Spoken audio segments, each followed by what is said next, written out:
দশম শ্রেণী বা মাধ্যমিকের একটি গুরুত্বপূর্ণ কবিতা হলো পাবলো নেরুদা রচিত অসুখী একজন কবিতাটি। এই কবিতাটি একটি অনুবাদ কবিতা। এটিকে বাংলায় তর্জমা করেছেন নবারুণ ভট্টাচার্য।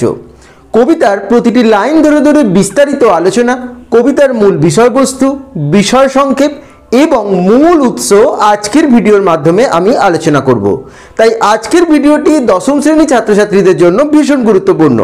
ভিডিওটি তাই কোথাও স্কিপ না করে পুরোটা দেখো। আমি পুঙ্খানুপুঙ্খ সহজ সরলভাবে আলোচনা করে তোমাদের বলে দেব, তাতে এই কবিতা থেকে তোমাদের আর কোনো সমস্যা থাকবে না। পরীক্ষায় এই কবিতা থেকে যে প্রশ্নই আসুক তোমরা তার উত্তর লিখতে পারবে। তো আলোচনাটি এবার তোমরা শুনে নাও। তবে আলোচনার আগে প্রথমে আমরা জেনে নিই এই কবিতার মূল উৎস কি, অর্থাৎ কবিতাটি কোথা থেকে নেওয়া হয়েছে। তোমাদের পাঠ্য অসুখী একজন কবিতাটি পাবলো নেরুদা রচিত দি এক্সট্রাভ্যাগেন্ট গ্রন্থের লা ডেসদিচাটা থেকে নেওয়া হয়েছে। পাবলো নেরুদার এক্সট্রাভ্যাগান্টিয়া গ্রন্থের লা ডেসদিচাটা কবিতাটি বাংলায় তর্জমা করেছেন নবারুণ ভট্টাচার্য। কবিতাটি নবারুণ ভট্টাচার্যের বিদেশি ফুলে রক্তের ছিটে কাব্যগ্রন্থ থেকে নেওয়া হয়েছে। তো মূল কাব্যগ্রন্থটি তোমরা জেনে গেলে, এবার কবিতার যে শিরোনাম অসুখী একজন, এর মূল অর্থটি তোমরা জেনে নাও। অসুখী একজন এর মাধ্যমেই বোঝা যাচ্ছে কোনো বিষয়কে কেন্দ্র করে কারোর মনক্ষুণ্ণ অবস্থায় রয়েছে বা কেউ সুখী নেই। এবার কে সুখী নেই, কার জন্যই বা তিনি অসুখী রয়েছেন, এই সমস্তটা কবিতার আলোচনার মাধ্যমে আমরা বুঝে যাব। তোমরা তোমাদের বাংলা টেক্সট বুকটি ওপেন করে নাও এবং প্রতিটি লাইন ধরে ধরে বিস্তারিতভাবে আমি তোমাদের বলে দিচ্ছি, তোমরা সেই আলোচনাটি শুনে নাও, তাহলে তোমাদের আর কোনো সমস্যা থাকবে না। তো চলো প্রতিটি লাইন বিস্তারিত আলোচনার মাধ্যমে কবিতাটির মূল অর্থ আমরা বুঝে নিই। চলো ভিডিওটি এবার শুরু করা যাক। আমি তাকে ছেড়ে দিলাম, অপেক্ষায় দাঁড় করিয়ে রেখে দরজায় আমি চলে গেলাম দূর দূরে। এখানে আমি বলতে কথকের কথা বোঝানো হয়েছে, অর্থাৎ কবিতাটি যিনি বলছেন সেই কথকের কথা বলা হয়েছে। তিনি তার প্রিয়তমাকে, অর্থাৎ তাঁর সবথেকে কাছের যে মানুষ, তাকে দরজায় দাঁড় করিয়ে রেখে কোনো একটি কাজের জন্য চলে যাচ্ছেন।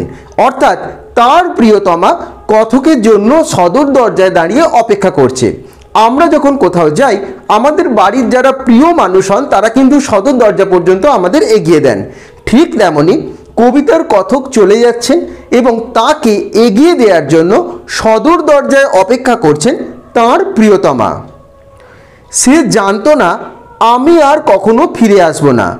অর্থাৎ কথকের যে প্রিয়তমা, অর্থাৎ কাছের মানুষ, সে জানতো না যে কথক আর কোনোদিন ফিরে আসবে না। তার মনে ধারণা ছিল তিনি যে কাজের জন্য যাচ্ছেন এক সময়, অর্থাৎ কাজ শেষ হয়ে যাবার পরেই তিনি কিন্তু ফিরে আসবেন। কিন্তু কথক জানতেন তিনি আর কখনো ফিরে আসবেন না। একটা কুকুর চলে গেল, হেঁটে গেল গির্জার এক নান, একটা সপ্তাহ আর একটা বছর কেটে গেল। এই কুকুর চলে গেল, গির্জার নান হেঁটে গেল, এগুলোর মাধ্যমে বোঝানো হচ্ছে সময় অতিবাহিত হচ্ছে।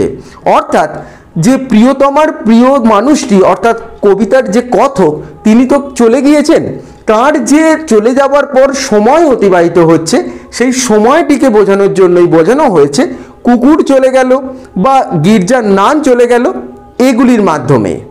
একটা সপ্তাহ আর একটা বছর কেটে গেল। এইভাবে সময় অতিবাহিত হতে হতে সপ্তাহের পর সপ্তাহ কাটতে কাটতে বছরও অতিক্রান্ত হয়ে গেল। তা সত্ত্বেও কথক এখনো ফিরে এলেন না।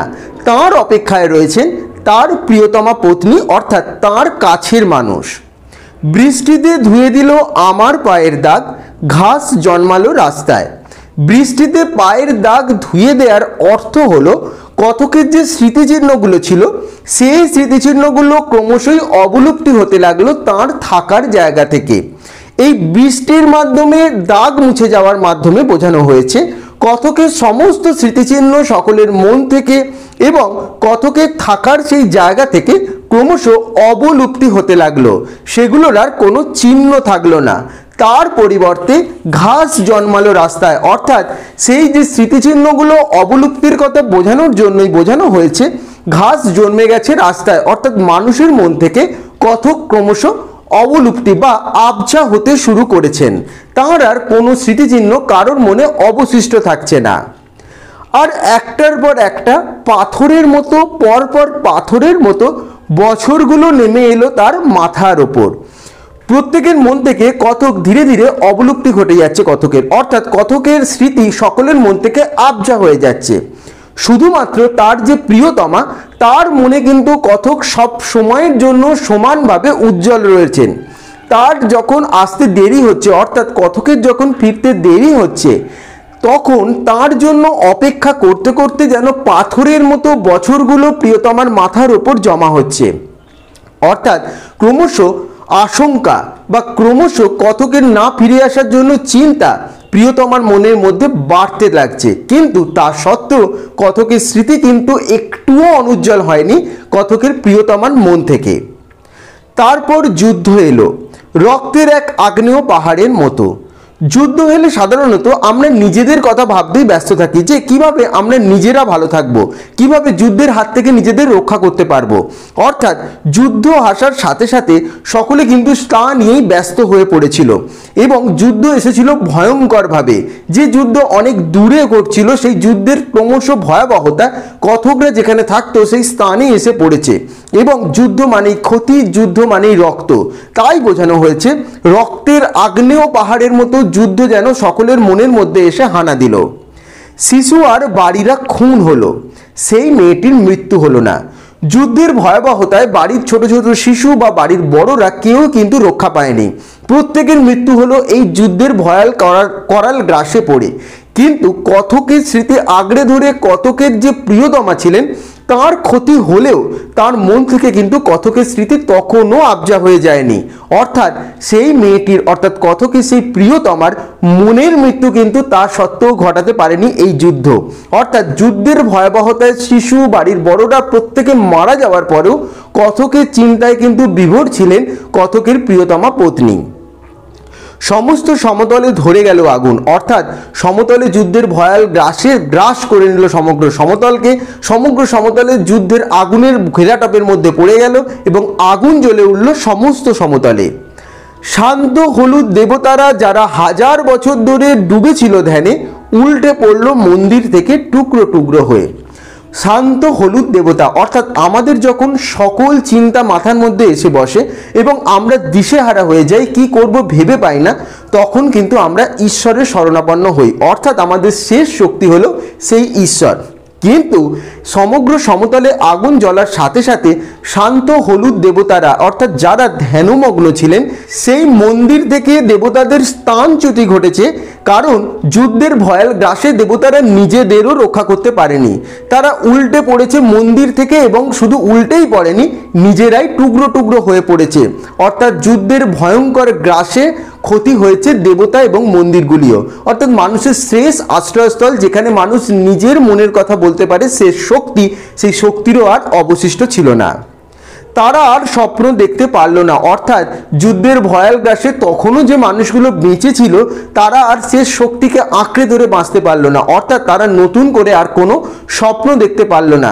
কারণ দেবতাদের কাছে তাদের যে শক্তির কাছে তাদের যে মনের কথা তারা জানাবে, সেই কথাও জানানোর তাদের আর কোনো উপায় নেই। কারণ দেবতারাও মন্দির থেকে টুকরো টুকরো হয়ে ভেঙে পড়েছে।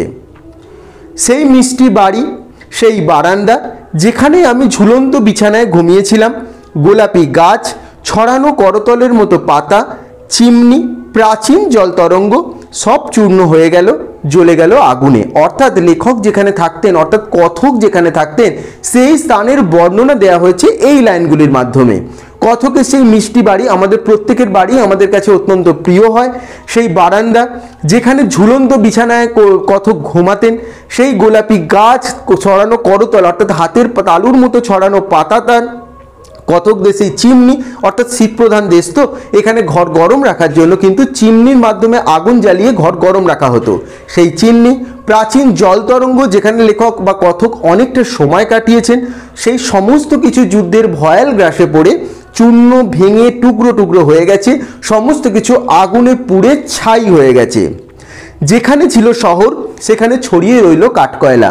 অর্থাৎ একটা সাজানো গোছানো সুন্দর শহর যেখানে মানুষ স্বপ্ন দেখতে পারত, সেই শহরটার আর কোনো চিহ্ন অবশিষ্ট থাকলো না।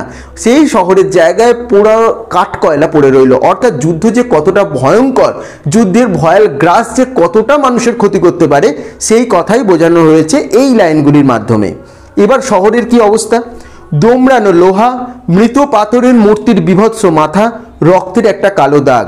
অর্থাৎ সমস্ত কিছুই নষ্ট হয়ে গেছে। সেখানে দোমড়ানো লোহা পড়ে গেছে, সেখানে পাথরের অর্থাৎ বাড়িগুলো যে পাথর দিয়ে তৈরি তার যেন কঙ্কালগুলি সেখানে পড়ে রয়েছে, এবং প্রত্যেক মানুষের মৃত্যুর জন্য যে রক্ত বেরিয়েছিল, যে রক্ত স্নাত যে লড়াই হয়েছিল, সেই রক্তগুলিও কিন্তু জমাট বেঁধে কালো হয়ে গেছে। অর্থাৎ যুদ্ধের ভয়ঙ্কর গ্রাস এতটাই ছিল।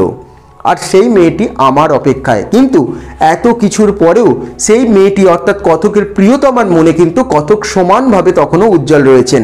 তার মন থেকে কিন্তু কথকের স্মৃতি তখনও আবছা হয়ে যায়নি। তিনি এখনও কথকের চিন্তাতেই বিভোর রয়েছেন। অর্থাৎ যুদ্ধের এই ভয়ঙ্কর পরিস্থিতিও কথকের প্রিয়তমার মন থেকে কথকের স্মৃতিকে একটুও অনুজ্জ্বল হতে দেয়নি। অর্থাৎ এই কবিতার মাধ্যমে একজনের প্রিয়তমার যে সাধারণ মানুষের কথাই ফুটে উঠেছে। অর্থাৎ আমরা যখন বাইরে যাই বা আমরা যখন কোনো কাজের উদ্দেশ্যে রওনা হই, সেই সময় আমাদের বাড়ির মানুষদের মনের অবস্থা কি থাকে, বা আমাদের প্রিয়তম যে মানুষটি রয়েছে তার মনের যে অবস্থা, সেটি কিন্তু ফুটে উঠেছে। আমি সমগ্র কবিতার প্রতিটি লাইন ধরে ধরে বিস্তারিত আলোচনার মাধ্যমে তোমাদের বুঝিয়ে দিলাম। আশা করছি তোমরা সমগ্র কবিতার অর্থটি বুঝতে পেরেছো। তোমাদের এই নিয়ে আশা করছি আর কোনো সমস্যা হবে না। তাও কোনো জায়গায় যদি বুঝতে কোনো অসুবিধা হয়ে থাকে, বা কোনো জায়গায় যদি তোমাদের মনে হয় এখানটা আরেকটু ভালোভাবে বলে দিলে ভালো হয়, সেটি কিন্তু অবশ্যই আমাকে কমেন্ট করে জানিও। এবং তোমরা এই কবিতাটির বিষয়বস্তু কি বুঝলে সেটিও কিন্তু আমাকে কমেন্ট করে জানাবে।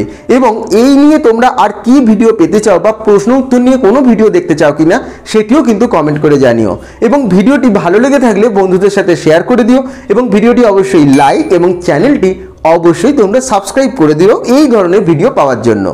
সকলে ভালো থেকো।